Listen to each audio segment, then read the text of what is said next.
Pemirsa, logo Ibu Kota Negara Nusantara kini telah diumumkan oleh Presiden Joko Widodo. Logo pohon hayat hasil desain dari seorang pemuda bernama Aulia Akbar dipilih oleh masyarakat melalui sayembara. Presiden Republik Indonesia resmi memperkenalkan logo baru Ibu Kota Nusantara. Setelah melalui proses pemilihan logo dengan turut melibatkan masyarakat Indonesia, pohon hayat Nusantara terpilih menjadi logo baru Nusantara. Logo pohon hayat Nusantara terinspirasi dari bentuk penghayatan simbolisme pohon dari barat sampai timur Indonesia.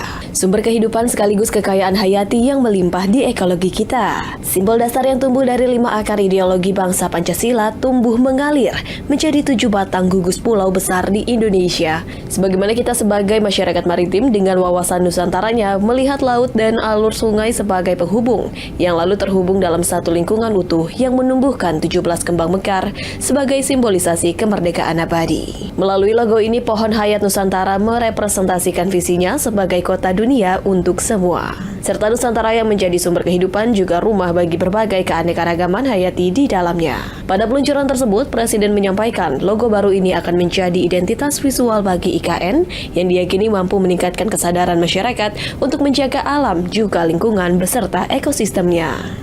Logo pohon hayat juga memiliki filosofi yang sejalan dengan semangat pembangunan IKN, menumbuhkan rasa bangga dengan jati diri bangsa sebagai negara besar, sebagai bangsa yang besar, bangsa yang majemuk, dan menggugah kesadaran masyarakat untuk menjaga alam dan juga lingkungan beserta ekosistemnya.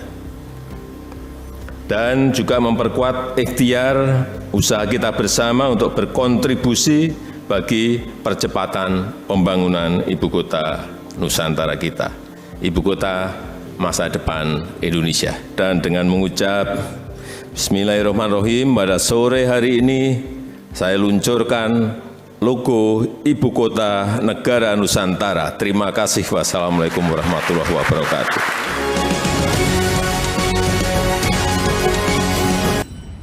Sementara itu, Kementerian Pekerjaan Umum dan Perumahan Rakyat menyatakan progres pembangunan Ibu Kota Negara Nusantara... kok cadel? Iya, mati juga tadi aku lihat.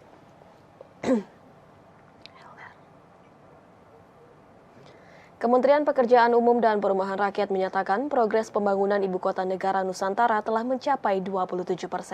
PPKTD Balai Prasarana Pemukiman Kementerian PUPR, Basuki Suwono mengatakan, realisasi tersebut dari keseluruhan pekerjaan yang saat ini tengah berlangsung di IKN Nusantara. Pembangunan Ibu Kota Negara Nusantara di Kalimantan Timur terus dikebut. Hingga saat ini, progres pembangunan IKN secara keseluruhan telah mencapai sekitar 27%.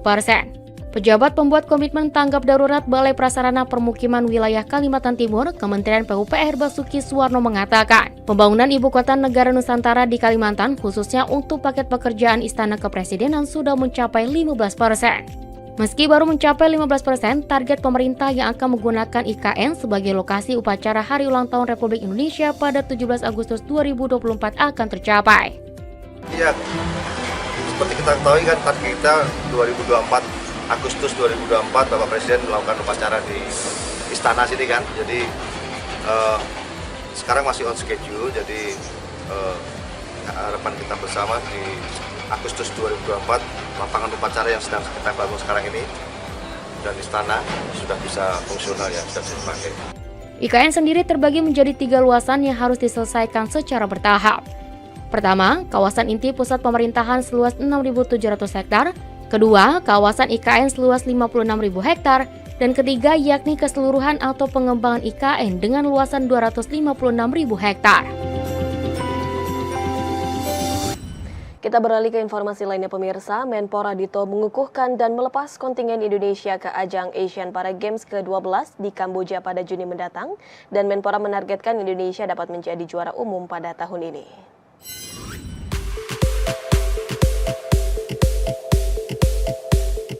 Menteri Pemuda dan Olahraga Dito Aryo Tejo resmi melepas kontingen Indonesia yang akan tampil di ajang ASEAN Para Games 2023 Kamboja. Upacara pelepasan berlangsung di Balai Kota Solo, Surakarta. Pada kesempatan tersebut, Menpora Dito mengukuhkan 500 kontingen yang terdiri dari atlet, pelatih, ofisial, dan tim kesehatan. Menpora berharap 268 atlet yang akan bertanding di 12 cabang olahraga di ASEAN Para Games ke-12 pada Juni mendatang dapat membawa pulang sebanyak 121 medali emas, 90 perak, dan 87 perunggu. Kemarin kita di SEA Games Kamboja, memang tuan rumah banyak ketidakadilan, tapi saya sudah sampaikan itu tidak menyurutkan kemarin kontingen SEA Games tetap berjuang. Semoga di Para Games ini juga semangatnya lebih tinggi, dan saya rasa terkait dengan persiapan dan potensi jauh lebih tinggi karena harus kalian tahu bahwa penyelenggaraan Para Games saja di Kamboja ini banyak meminjam aset dan alat dari Indonesia.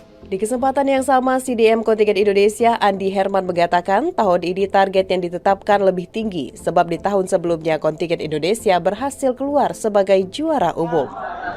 Memang ini lebih tinggi dari Asian Para Games di Solo. Ya, waktu di Solo kita target 104 medali, ini 121 medali emas. Berarti ada optimisme lebih tinggi. Ya, kenapa?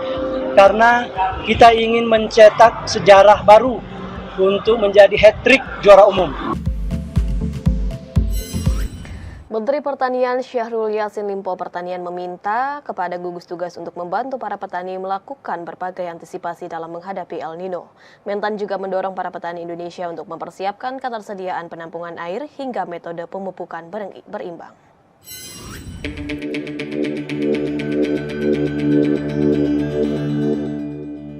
Dalam menghadapi cuaca ekstrim El Nino yang diprediksi Badan Meteorologi, Klimatologi, dan Geofisika akan mulai terjadi sekitar bulan Juni dan semakin intens pada bulan Agustus mendatang, di mana Kementerian Pertanian akan membentuk gugus tugas. Menteri Pertanian Syahrul Yassin Limpo mengatakan gugus tugas berbasis wilayah sangat penting untuk segera dibentuk karena setiap wilayah membutuhkan penanganan yang berbeda. Manajemen air untuk kebutuhan pertanian disebut menjadi titik krusial dalam menghadapi El Nino.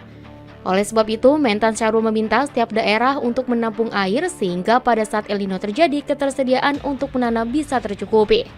Selain manajemen air, Mentan juga meminta daerah untuk juga memperhatikan terkait varietas yang digunakan. Sementara itu, untuk pemupukan, daerah diharapkan dapat menerapkan metode pemupukan berimbang. Mentan juga meminta kepada semua jajaran Kementan dan pemerintah daerah bersiap untuk hal yang terburuk seraya tetap menjaga optimisme. Sebelumnya, Menteri Pertanian membuka pelatihan petani di Balai Besar Pelatihan Pertanian Lembang kepada 13 juta penyuluh dan petani sebagai upaya pemerintah dalam memastikan ketersediaan pangan dalam menghadapi cuaca ekstrim El Nino. Kita berharap dengan pelatihan ini ada sense of krisis dari semuanya terhadap El Nino itu, dengan lebihnya kesediaan komponen pertanian dan petani kita untuk bisa betul-betul memanfaatkan alam yang ada. Dan dengan pengalaman dan ilmu yang ada, dengan teknologi yang ada, kita berharap El Nino bisa kita lewati dengan tidak membuat kita semua jadi bersoal di hal itu. Pemirsa, usai jeda kami akan kembali dengan dialog wajah baru dan kemajuan Tanah Poso sesaat lagi.